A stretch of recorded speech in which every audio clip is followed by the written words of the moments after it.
بسم اللہ الرحمن الرحیم۔ تمام تعریفیں اس عظیم ذات کے لیے ہیں جو تمام جہانوں کا پالنے والا ہے، اور جس نے اپنے پیارے محبوب حضرت محمد مصطفیٰ صلی اللہ علیہ وآلہ وسلم کو تمام جہانوں کے لیے رحمت بنا کر بھیجا، اور پھر اپنے کلام پاک کو مقدس فرشتہ حضرت جبرائیل امین علیہ السلام کے ذریعے اپنے پیارے محبوب پر اتارا، جس میں تمام جہانوں کے لیے شفا ہے۔ اما بعد، السلام علیکم ورحمۃ اللہ وبرکاتہ۔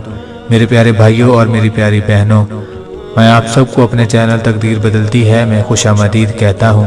میں اپنے مسلمان بہن بھائیوں کے لیے جو آج وظیفہ لے کر حاضر ہوا ہوں، وہ وظیفہ، وہ عمل بہت ہی خاص ہے، کیونکہ اس کے عمل سے انسان کو دونوں جہانوں میں خیر نصیب ہو جاتی ہے۔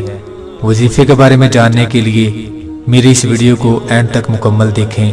آگے بڑھنے سے پہلے میری آپ سے گزارش ہے کہ میرے چینل تقدیر بدلتی ہے کو سبسکرائب کریں اور گھنٹے کے بٹن کو پریس کریں، تاکہ ہماری آنے والی تمام ویڈیوز آپ تک بر وقت پہنچتی رہیں۔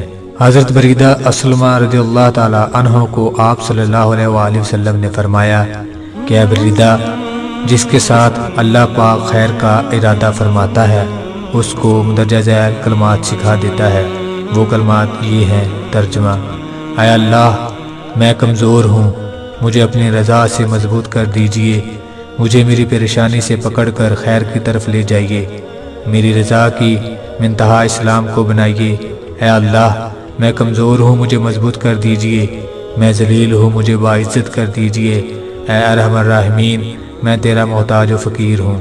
اس کے بعد آپ صلی اللہ علیہ وآلہ وسلم نے فرمایا، جس کو اللہ یہ کلمات سکھاتا ہے، پھر وہ مرتے دم تک یہ نہیں بھولتا۔ پیارے دوستو، تمام مسلمانوں کو یہ کلمات یاد کر لینے چاہیے اور پھر اپنے روزمرہ کے معاملات میں شامل کر لینے چاہیے۔ اس عمل سے میرے تمام بہن بھائیوں کی دنیا آخرت سنور جائے گی انشاءاللہ عز و جل۔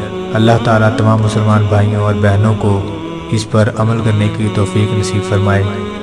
معزز خواتین و حضرات، تقدیر بدلتی ہے پر جتنے بھی وظائف ہم لے کر حاضر ہوتے ہیں وہ سب روحانی ہیں، اور ان سے اللہ تعالیٰ کے فضل و کرم سے لاتعداد لوگ فیض یاب ہو چکے ہیں۔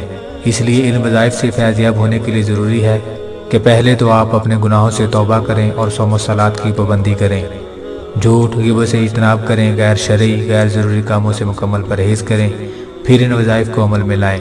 معزز خواتین و حضرات، وظیفہ کرنے سے پہلے 2 رکعت نماز حاجت پڑھیں، پھر رخ قبلہ کی طرف کر کے اول و آخر درود شریف اور وظائف کو مذکورہ تعداد میں پڑھیں۔ پڑھتے وقت اپنے مقصد کو خوب ذہن میں رکھیں۔ وظیفہ کرتے وقت الفاظ کے اعراب کا مکمل طور پر دھیان رکھیں۔ بعد میں اپنے مقصد کی کامیابی کے لیے اللہ تعالیٰ کے حضور عاجزی اور انکساری کے ساتھ دعا کریں۔ ہمارے تمام وظائف قرآن و حدیث کی روشنی میں ہیں اور اجازت سے عام ہے۔ دوستوں، میں امید کرتا ہوں کہ آپ کو میری آج کی یہ ویڈیو پسند آئی ہوگی۔ نیکسٹ ویڈیو کے لیے ہمارے ساتھ جڑے رہیں، اور اس کے لیے آپ ہمارے چینل کو سبسکرائب کریں اور گھنٹی کے بٹن کو پریس کریں، تاکہ ہماری آنے والی تمام ویڈیوز آپ تک بر وقت پہنچتی رہیں۔ شکریہ، جزاک اللہ، اللہ نگہبان۔